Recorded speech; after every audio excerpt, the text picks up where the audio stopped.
지난주 금요일과 토요일엔 사전투표가 진행됐죠. 얼굴엔 마스크를 끼고 손엔 신분증을 들고 자신의 권리를 행사하기 위해 모였습니다. 3월 9일 수요일은 제20대 대통령 선거날입니다. 일반 유권자의 경우 오전 6시부터 오후 6시 사이, 코로나19 확진자와 격리자는 오후 6시부터 오후 7시 30분까지 지정된 투표소에 방문해 투표하시기 바랍니다.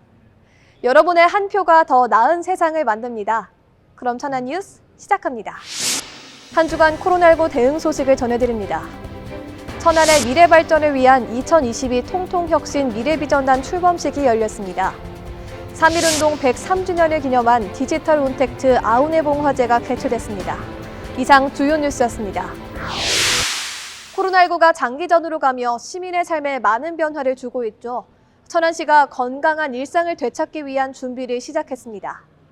민생경제의 어려움을 감안해 사회적 거리 두기를 완화하며 다중이용시설 운영시간이 기존 22시에서 23시까지로 연장됐습니다.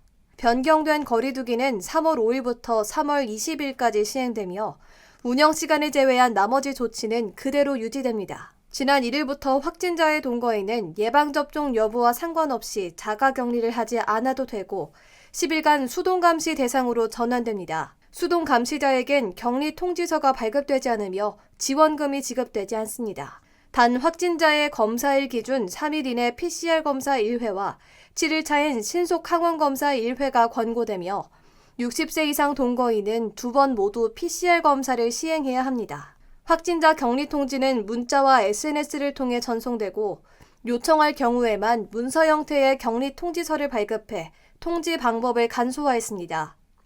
또 시는 격리 해제자가 퇴원일 이후 요청 시 발급했던 격리 해제 확인서 발급을 중단했습니다. 코로나19 위기를 극복하고 일상으로 돌아가기 위해 지난달 28일 민생경제 회복 대책회의가 열렸습니다.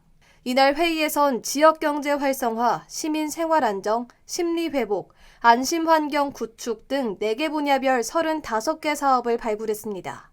35개 사업의 주요 내용은 수도권 전철과 천안 시내버스 간 환승 할인과 전통시장 사용료 감면 등입니다.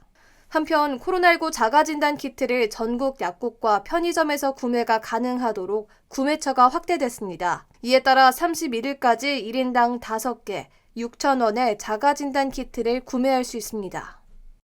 혁신적인 정책과 참신한 아이디어를 위해 천안시청에 젊은 직원들이 모였습니다. 2022 통통혁신 미래비전단이 본격적인 활동의 시작을 알렸습니다. 2022 통통혁신 미래비전단의 출범식이 지난 28일 열렸습니다. 이날 행사에선 미래비전 단원을 소개하고 운영 방향을 점검하며 분과별 회의가 진행됐습니다. 통통혁신 미래비전단은 자율적인 정책연구 모임으로 다양한 직렬의 8급 이하 실무직원 26명의 자발적인 참여로 구성됐는데요. 이들은 분야별 총 5개 분과를 운영해 다양한 분야의 정책을 자유롭게 기획, 연구하고 시민을 위한 정책 아이디어를 발굴해 나갈 예정입니다. 1919년 3월 1일 천안 아우네장터에선 대한독립 만세가 울려 퍼졌습니다. 그 독립영원의 정신이 103년이 지난 지금 다시 한번 타올랐습니다. 3.1운동 제103주년을 기념한 2022 디지털 온택트 아우네 봉화제가 지난 28일 병천면 사적관리소 일원에서 개최됐습니다.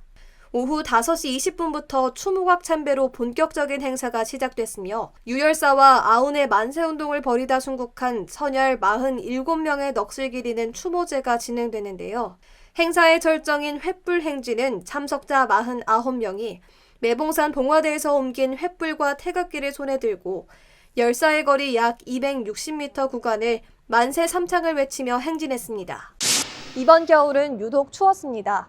코로나19 장기화로 지역 경제와 시민 생활에 큰 타격을 줬죠. 건강하고 안정적인 일상으로 돌아갈 수 있도록 천안시가 대책 마련에 나섰습니다.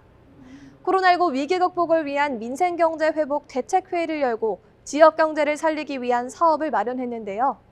안전방역 체계 구축과 더불어 민생경제 회복을 위한 정책에 시민 여러분의 많은 관심 바랍니다.